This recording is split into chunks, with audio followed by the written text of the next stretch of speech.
Before moving on to the main topic of this video, I would like to draw your attention to numerous articles in the Western press, where American and British journalists began to directly accuse the armed forces of Ukraine of incompetence and lack of professionalism. Simply put, the West began to hint that the Ukrainian army had lost so much Western military equipment, villages, and cities, because of its own stupidity and inability to fight effectively.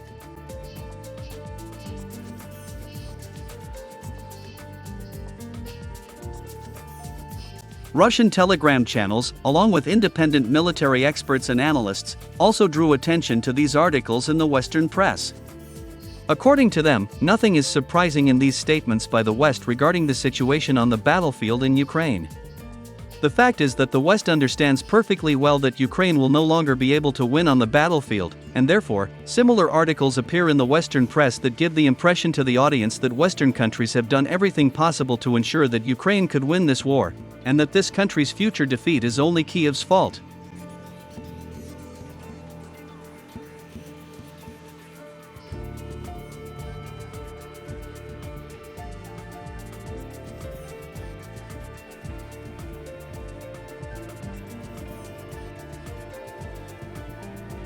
Meanwhile, locations continue to appear on military maps, confirming the numerous successes of the Russian army on the battlefield. Unfortunately for the Ukrainian General Staff and its NATO advisors, the advance of Russian troops is being recorded along the entire line of combat contact.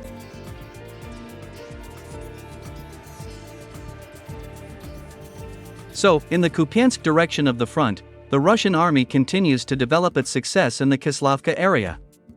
Over the past 24 hours, in this direction of the front, the Russian army has managed to advance 1,000 meters deep into the enemy territory.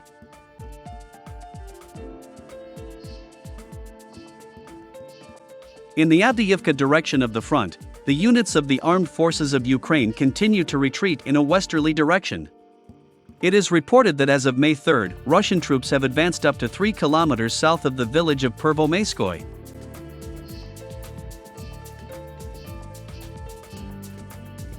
In Chasiv Yar direction of the front, Russian troops continue to attack the positions of the armed forces of Ukraine not only from the east, but also from the south. Moreover, according to the latest data, Russian troops already managed to enter the city itself from the east direction. At the moment, fierce fighting is being observed in the city limits of Chasiv Yar.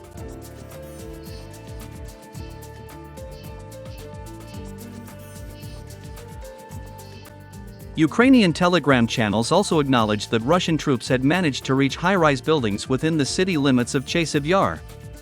According to them, the Russian army has already begun to storm the city blocks.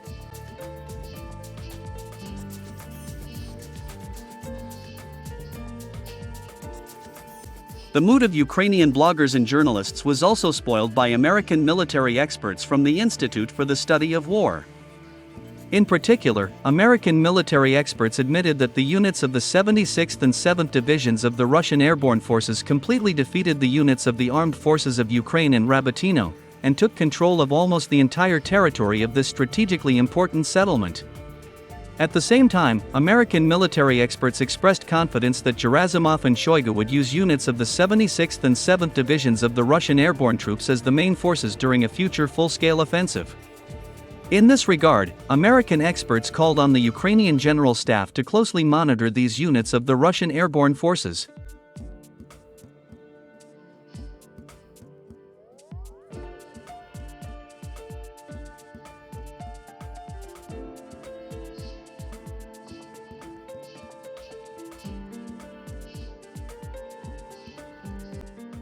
By the way, the deputy head of the main intelligence directorate of the Ministry of Defense of Ukraine, Major General Vadim Skibitsky, officially announced that the Russian army would launch its full-scale offensive in early June 2024, and that the Sumy and Kharkiv regions would be the main direction of this offensive.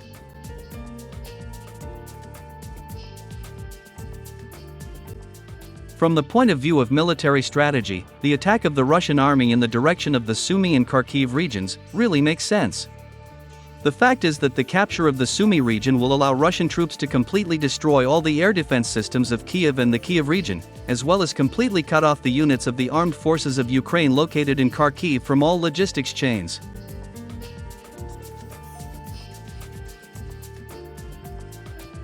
Moreover, the offensive on Sumy and Kharkiv regions will force General Sersky to begin transferring the remaining forces to the north, as a result of which the Russians will be able to completely capture the northern part of the Kherson and Zaporizhia regions, and also open the path to Odessa.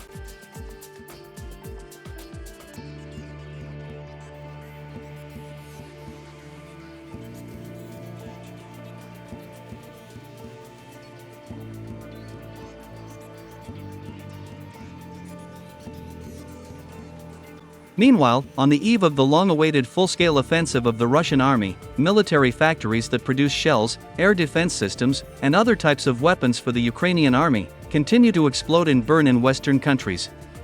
So, today, in the Lichterfeld area, in the 6th Administrative District of Berlin, a fire occurred at a metallurgical plant, which is used by the German defense company DLBGT Defense, to create the Iris-T air defense systems, and other types of German weapons.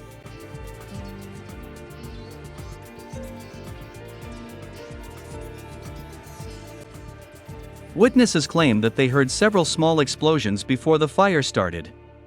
Moreover, the fire turned out to be so strong that the Berlin authorities introduced a high chemical hazard regime in the German capital, since hundreds of tons of chemical compounds were stored in the warehouses of this plant.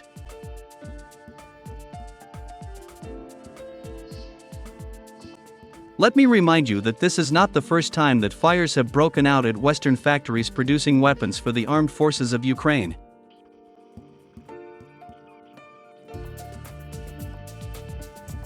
So, on April 16, 2024, in the United States, in the city of Scranton, Pennsylvania, a fire broke out at a local military plant that produced shells for the armed forces of Ukraine.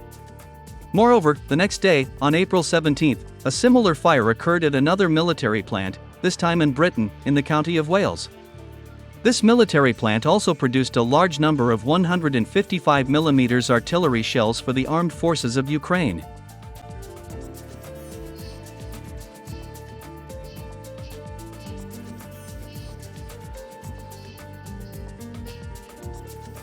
Against this background, many Telegram channels and independent experts have suggested that the series of fatal accidents at Western military factories producing weapons for the armed forces of Ukraine in anticipation of a full-scale offensive by the Russian army is not accidental.